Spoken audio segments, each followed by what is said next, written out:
Alors, dans différentes situations, on vous demandera de trouver les points d'intersection de différentes coniques entre elles. Ça pourrait être entre une droite et une parabole, une droite un cercle, une parabole, une ellipse, une parabole, une hyperbole. Donc, peu importe les combinaisons, là, il faut être capable de déterminer ces points d'intersection-là. Bien entendu, on pourrait graphiquement tenter de faire cette recherche-là. Bien sûr, la méthode graphique est plutôt imprécise. C'est pour ça qu'on va privilégier plutôt des méthodes algébriques, méthodes de comparaison, de substitution, etc., là, qui nous permettront de trouver ces points d'intersection-là. Il faut être prudent quand on manipule algébriquement la résolution d'équations. Parfois, on est notre pire ennemi, donc soyez prudent en effectuant ça, mais souvent, l'utilisation d'une représentation graphique va vous aider, à tout le moins pour anticiper un peu ce qui va se passer. Donc, si on regarde ici, j'ai l'équation d'une hyperbole horizontale et d'une droite.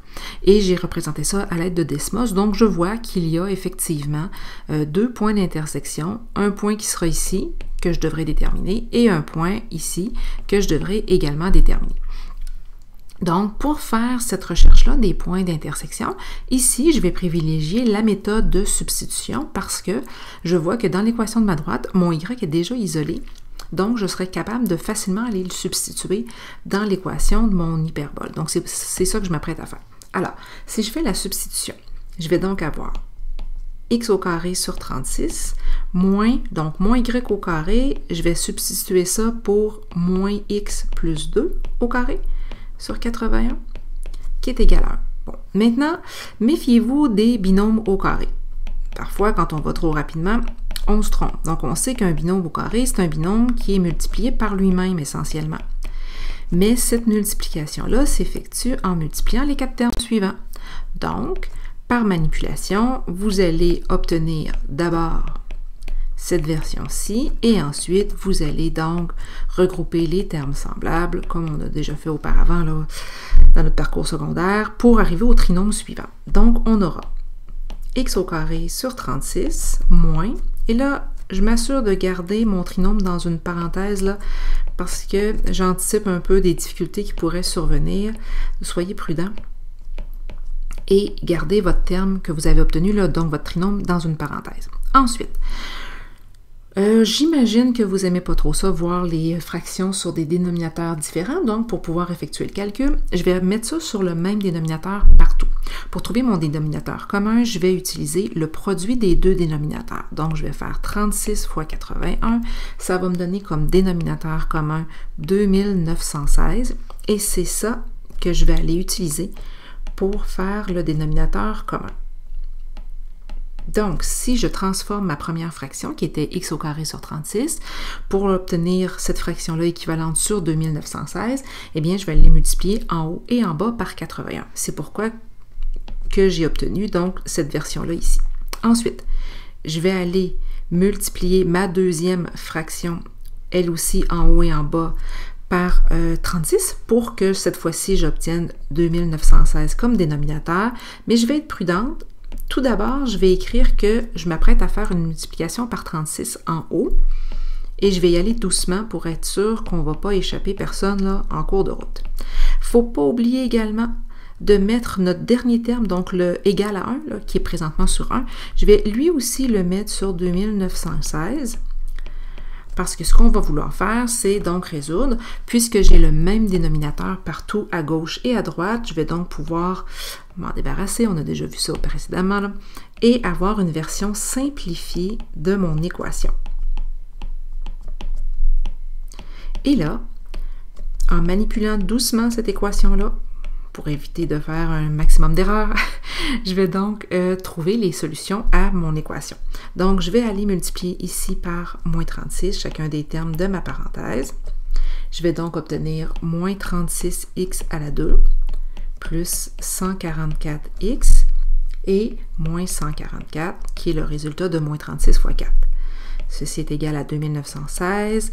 Là, maintenant, vous remarquez que j'ai une équation devant moi du deuxième degré. Eh bien, pour résoudre une équation du deuxième degré, la façon la plus efficace de le faire, ce serait d'utiliser la formule quadratique que je m'apprête à utiliser.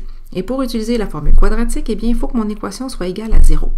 Donc, je vais envoyer tous les termes à gauche et regrouper les termes semblables, ce qui me donnera 81x au carré moins 36x au carré. Donc, permettez-moi juste de corriger ici mon coefficient. J'aurai à ce moment-là 45x à la 2 plus 144x et moins 3060. Donc, pour utiliser ma formule quadratique, on se rappelle la formule quadratique, l'équation qu'on utilise, moins b plus ou moins, donc ce sera notre petite formule qu'on va utiliser, la racine carrée de b carré moins 4ac sur 2a. Donc ici, notre a, c'est le coefficient de notre terme en x2, donc 45. Notre b, c'est le coefficient de notre bx, donc 144. Et notre c, ici, ce sera moins 3060. Donc, quand vous allez placer ça dans votre formule quadratique, vous allez obtenir techniquement deux valeurs. La première valeur que vous allez obtenir, ce sera une valeur probablement qui sera de 34 cinquièmes ou encore de 6,8 si vous aimez mieux utiliser la version décimale précise qui lui est équivalent. Et la deuxième valeur que vous allez obtenir, toujours avec votre formule quadratique, ce sera moins 10. Maintenant, vous voyez qu'il y avait deux points de contact, donc ça se peut très bien que ces deux points-là fonctionnent. On va maintenant déterminer nos y. Donc, pour déterminer la valeur du y, moi je vous suggère d'utiliser l'équation de la droite. On pourrait bien sûr utiliser l'équation de l'hyperbole, mais celle de la droite est toute simple. Donc, je vais aller remplacer la valeur de mon x dans cette équation-là. Je vais aller faire une substitution. Donc, y va être égal à moins 6,8 plus 2. Donc, la valeur de mon y ici que je vais obtenir, ce sera de moins 4,8. Donc, ça signifie quoi? Ça signifie que j'ai un point qui est situé à 6,8 pour le x et moins 4,8 pour le y. Et dans mon graphique, ce point-là est situé en bas à droite dans le quatrième quadrant. L'autre point que je vais avoir va venir du x qui valait moins 10 dans ma quadratique. Donc, si je remplace ce point-là, encore une fois en faisant une substitution dans l'équation de ma droite, je vais avoir moins 10 plus 2. Donc, y est égal à 12, ce qui va me donner un autre point, c'est-à-dire moins 10, 12. Donc, si on voulait, puisqu'on a plus d'un point, on pourrait les numéroter. On pourrait dire que ce point-là est le point P1, donc ici, et que ce point-là est le point P2, c'est-à-dire ici.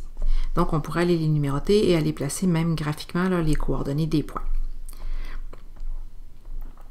Si on regarde un dernier exemple pour la première partie des résolutions de systèmes avec des coniques, on pourrait avoir ici, par exemple, une parabole et une ellipse là, qui se croisent et on voudrait déterminer les solutions possibles donc de ces points d'intersection-là. Encore une fois, ici, je vais choisir de faire une substitution puisque je vois que dans l'équation de ma parabole, elle est toute simple. J'ai ici y au carré déjà. Cette équation-là de parabole, bien entendu, aurait pu être écrite comme ça également. Et on aurait pu, donc simplifiant l'écriture, aller la placer, donc aller substituer ça là, dans notre équation de notre ellipse. Donc si je fais ça, je vais avoir x au carré sur 100, plus, donc là je substitue mon y2, donc je vais mettre moins 12 x moins 4, puisque mon y était déjà au carré, là, dans mon équation, je n'ai pas besoin de remettre ça au carré du tout, sur 225 est égal à 1.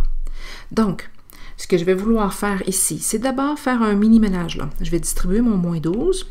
Ça va faire en sorte que je vais traîner moins de parenthèses dans quelques instants, donc moins 12x plus 48 sur 225, qui est égal à 1. Et un peu comme on l'a fait tantôt, on va vouloir mettre ça sur le même dénominateur. Bien sûr qu'il y a des dénominateurs plus simples que celui que je vais utiliser, mais une façon simple de le déterminer, c'est de prendre les dénominateurs de chacune de mes fractions, les multiplier entre eux et d'utiliser ça comme dénominateur commun. Il ne faut pas oublier aussi que le terme 1, qui était à droite de mon équation, lui aussi, je vais le mettre sur le même dénominateur que ceux de gauche. Donc, tout le monde ici va se retrouver à être sur 22 500. Je le répète, je pourrais avoir un dénominateur commun plus petit, mais ici, j'ai choisi de le garder là, comme ça pour bien montrer que parfois, on peut faire le travail, puis ça va quand même donner des gros dénominateurs, mais ça se fait quand même bien. Donc, ma première fraction qui était sur 100, si je la mets maintenant sur 22 500, je dois la multiplier par 225 en haut et en bas. Donc, j'obtiens ce premier terme-là. Ma deuxième fraction, qui était sur 225, si je la multiplie pour avoir un dénominateur qui va être 22 500, ça signifie que je vais devoir multiplier en haut et en bas par 100. Donc, vous voyez ici, là, j'ai pris le temps de bien écrire que je vais prendre tout mon numérateur de cette fraction-là et je vais multiplier par 100. J'ai utilisé des parenthèses pour être sûr de ne pas rien échapper. Et j'ai mis mon terme de droite également sur 22 500. Maintenant, parce que j'ai les mêmes dénominateurs partout, je vais simplifier mon équation.